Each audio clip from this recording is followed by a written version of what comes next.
saya di sini akan menjelaskan mengenai materi akuntansi yang berhubungan dengan akun-akun yang ada di dalam akuntansi, yaitu yang pertama ada harta, yang kedua utang,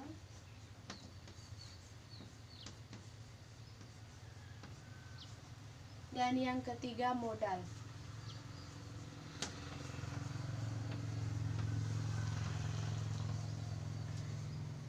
Yang pertama, harta. Harta adalah suatu kekayaan yang dimiliki yang berwujud maupun tidak. Di dalam harta ini terdapat masing-masing akun.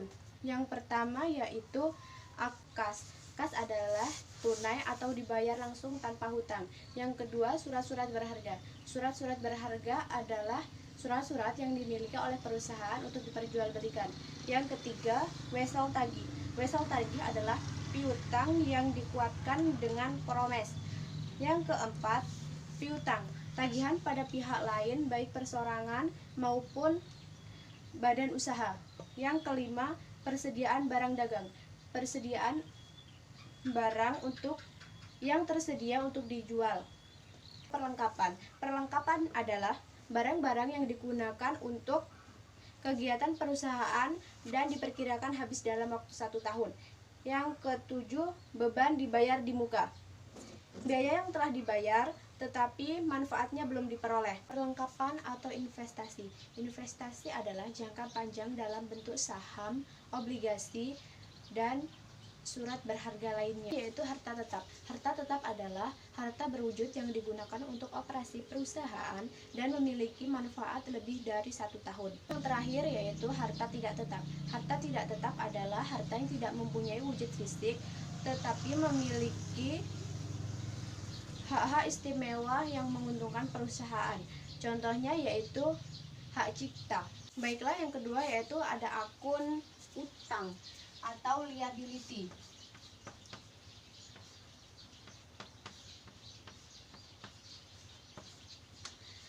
Liability atau utang ini dibagi menjadi 3. Yang pertama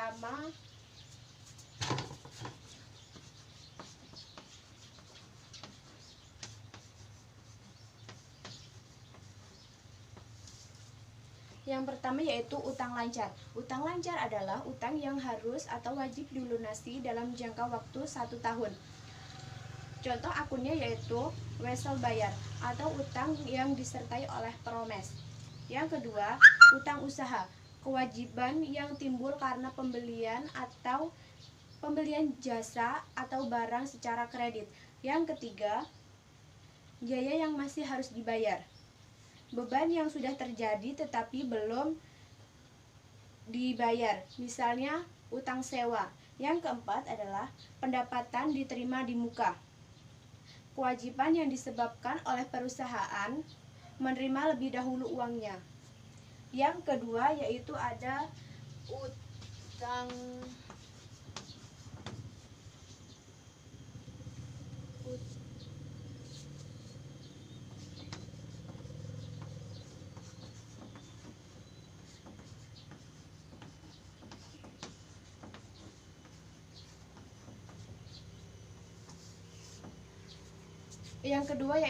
utang jangka panjang. Utang jangka panjang adalah utang kewajiban yang jangka waktu pelunasannya lebih dari 1 tahun. Contohnya yaitu utang bank. Utang bank yaitu pinjaman modal kerja dari bank untuk perluasan usaha. Yang kedua, utang hipotek. Utang hipotek adalah pinjaman dari bank dengan jaminan aktiva tetap. Dan yang ketiga atau yang terakhir, utang yang disebabkan perusahaan menerbitkan dan menjual surat-surat berharga. Nah, yang ketiga ada utang lainnya.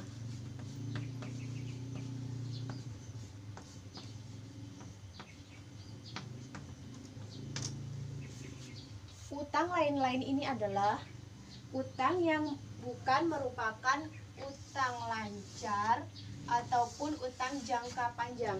Jadi utang lain-lain ini bukan merupakan utang dari kedua yang di atas tadi.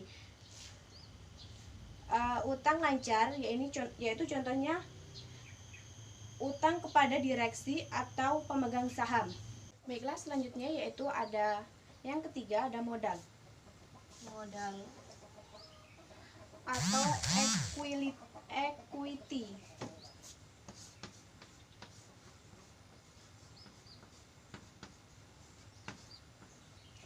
Dalam modal ini dibagi menjadi tiga. Yang pertama yaitu akuntansi modal pada perusahaan perseorangan disertai oleh nama pemilik.